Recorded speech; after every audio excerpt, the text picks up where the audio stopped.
সব নথি দিয়েও এসআইআর এর তালিকায় ডিলিটেড। তারা বৈধ ভোটার, একের পর এক নির্বাচনে ভোট দিয়েছেন, এখন তাদের ভোটাধিকার কেড়ে নেওয়া হলো।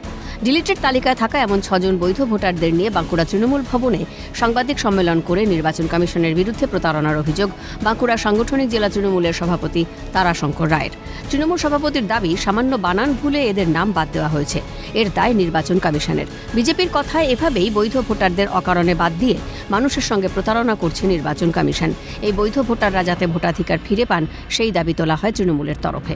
কাল্লাংড়া ব্লক এবং ইনপুর ব্লকে যারা বিগত দিনে নির্বাচনে অংশগ্রহণ করেছে, যারা উপনির্বাচনে ভোটাধিকার প্রয়োগ করতে পেরেছে, তারা আবার এই এসআইআর এর ফলে তাদেরকে ডিলিট করা হয়েছে, তাদের নাম বাদ দেওয়া হয়েছে। তারা বারবার তাদের প্রমাণপত্র, তাদের সমস্ত কিছু দেওয়ার সাথে সাথেও তাদের বারবার হিয়ারিংয়ে ডাকা হয়েছে এবং তার লাস্ট পর্যন্ত দেখা গেছে যে তাদেরকে ডিলিট করা হয়েছে।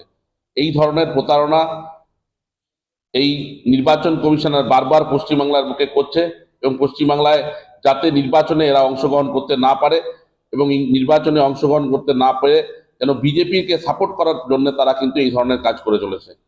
আমরা সবসময় নির্বাচন কমিশনারকে নিরপেক্ষভাবে বলবো যে তারা নিরপেক্ষভাবে দেখুন, যে যেন ভোটাধিকার যারা ছিলেন, যারা ভোট দিতেন, তাদেরকে যেন এরকমভাবে বাদ দেবেন না, প্রতারণা করবেন না। একাধিক নির্বাচনে ভোট দেওয়ার পরেও ভোটার তালিকায় ডিলিটেড, শুনানিতেও সব নথি দেওয়া হয়েছে। আতঙ্ক গ্রাস করেছে ডিলিটেড ভোটারদের। এর আগে ভোট দিয়েছেন? হ্যাঁ, 2024-এ ভোট দিয়েছি, 25-এ ভোট দিয়েছি, তার আগে পঞ্চায়েতে দিয়েছি। প্রথমে তো আপনাকে ডাকা হয়েছিল? হ্যাঁ, কাগজপত্র সব? হ্যাঁ, কাগজপত্র যতটুকু দিতে ছিল দিয়েছি। কি সমস্যা ছিল? ওই বাবা মায়ের ডকুমেন্টস নাই। কেন? ওই বাবা মা 2002-এর আগেই মারা গেছেন, তার জন্যে। জানি না কি কারণে বাদ গেছে সেটা বলতে পারবো না, কিন্তু 2002 সালে আমার মায়ের ভোটার লিস্টে নাম আছে। এইবারে আমার দিদিদেরও নাম এসছে, বাট আমার নাম বাদ পড়ে গেছে। ভোটার লিস্টে বাবা মার নাম ছিল? হ্যাঁ, মায়ের নাম আছে, বাবা আগেই পড়ে গেছেন, তো মায়ের নাম আছে। তো আমার তা সত্ত্বেও বাদ চলে গেছে, কী কারণে আমি সেটা বুঝতে পারছি না। ওই জন্যে হিয়ারিং ডাকা হয়েছিল? হিয়ারিং ডাকা হয়েছিল। সব নথি দিয়েছিল? হ্যাঁ, তারপর নাম্বার? হ্যাঁ, আমি অনলাইনেও ফিল আপ করেছিলাম মায়ের ডকুমেন্টস ধরে, তারপরেও মানে আসেনি নাম। বুঝতে পারছি না কি জন্য বাদ করছে। এর আগের ভোট দিয়ে দিব, তা সত্ত্বেও যদি বাদ চলে গেলে আপনারা কী করতে পারেন? আমাদের কী করেন? আমার সমস্ত ডকুমেন্ট একবারে মানে 1992 সালের থেকে ডকুমেন্টগুলো আমি দিয়েছি।